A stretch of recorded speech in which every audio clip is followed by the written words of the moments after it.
안녕하세요. 법학박사 법무사 전문위원 김철주입니다. 오늘은 주식 리딩 사기 카드 취소 답변서에 대해서 가르쳐 드리겠습니다. 우리가 이제 리딩 방이 많이 있는데 코인 리딩 방, 주식 리딩 방부터 굉장히 많아요. 이게 사기하고 관련될 수가 있는데, 우리가 이제 주식 같은 경우는 저도 한 주식을 한 30년 했지만 자기가 공부해 갖고 해야지. 국내 주식이든 미국 주식이든 일본 주식이든 해외 주식을 자기 공부해도 어려워요. 자기가 그 회사에 확신을 가지고 금액이 커지면 심리가 작용하기 때문에 남 말만 들어갖고는 심리에서 지기 때문에 잃을 수가 있고요. 또 사기에 연루될 수도 있고, 사기가 아니라도 개미들은 이 단합이 안 되기 때문에 돈 벌기가 쉽지 않은 구조예요.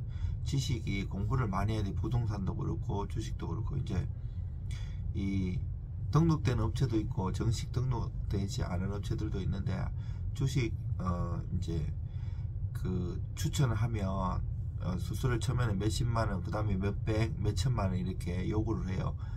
그래가지고 그 카드로 이제 그걸 갖고 매달 돈이 할부로 나가는 경우도 있고, 그리고 또 이제 이게 추천한 종목이 손실이 몇백, 몇천만원, 몇억씩, 몇십억씩 나는 사람도 있어요. 그럼 열받잖아요. 그래서 그 수수료를 카드 취소를 딱 하면 저쪽에서는 리딩비, 뭐 수수료라든지 정보료 청구, 아니면 민법 741조 부당이득 청구, 아니면 민법 750조 불법행위 청구, 별의별 소송을 다 해요. 그러면 소장이 날라오면 진짜 억울하잖아요. 난 돈도 잃었는데.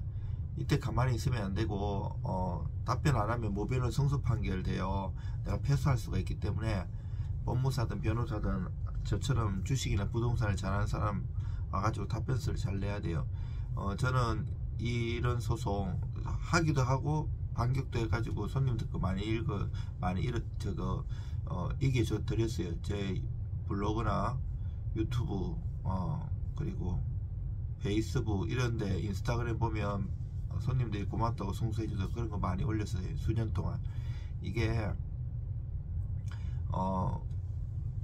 소장이 오면 거기에 대해서 사실관계도 조목조목 반박해야 되고, 법리적으로도 반박을 해야 돼. 판례와 법을 가지고 소명칭이나 내용에 따라 달라요. 만약 얘들이 부당이득 741조로 소송이 들어오면 그 핵심 쟁점은 부당이득이 있어야 되는데, 나는 부당이득이 없다는 걸 잘 깨줘 가지고, 또 검감원 고시부터 해서 우리나라 판례, 예규 이런 것도 많이 찾아갖고 법 조문을 한 수십 개 있잖아요.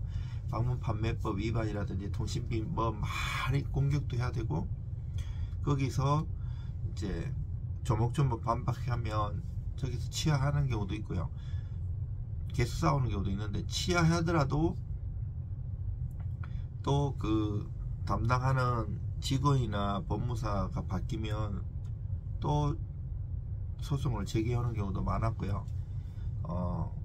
두 번, 세 번 막 제기해가지고 이겨드린 것도 있고, 별의별 것들이 많아요.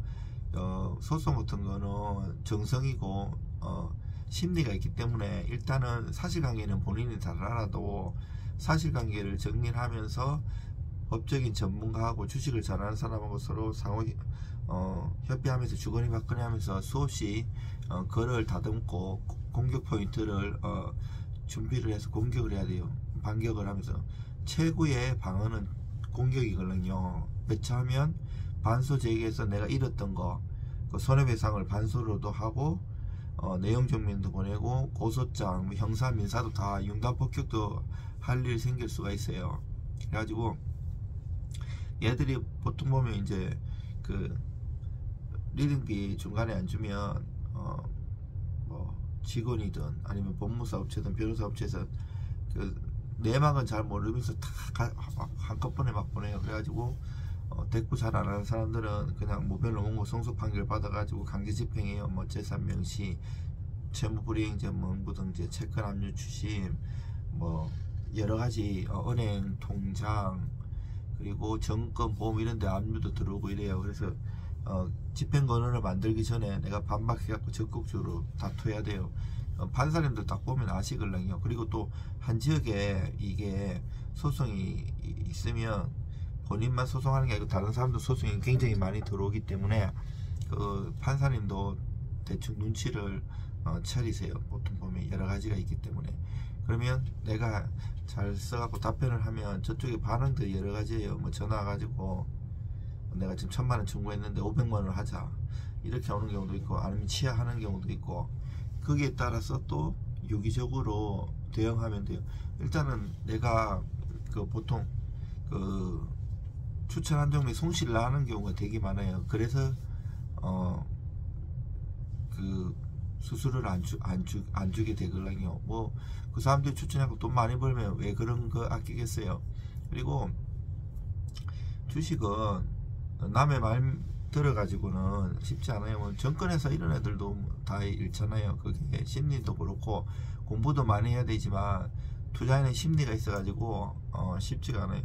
거꾸로 하게 돼 있고 목표치까지 못 기다리는 경우도 있고, 우리가 이제 싸게 사서 부동산이든 주식이든 비싸게 팔아야 되는데 싸수 비도인데 이게 거꾸로 될 수가 있어요. 막 떨어지면 그때는 오히려 매수해야 되는데 하나씩 더 떨어질 것 같으니까 팔고, 올라갈 때는 추격 매수해 가지고 오히려 더 그때는 팔아야 되는데 또 떨어질 수가 있고.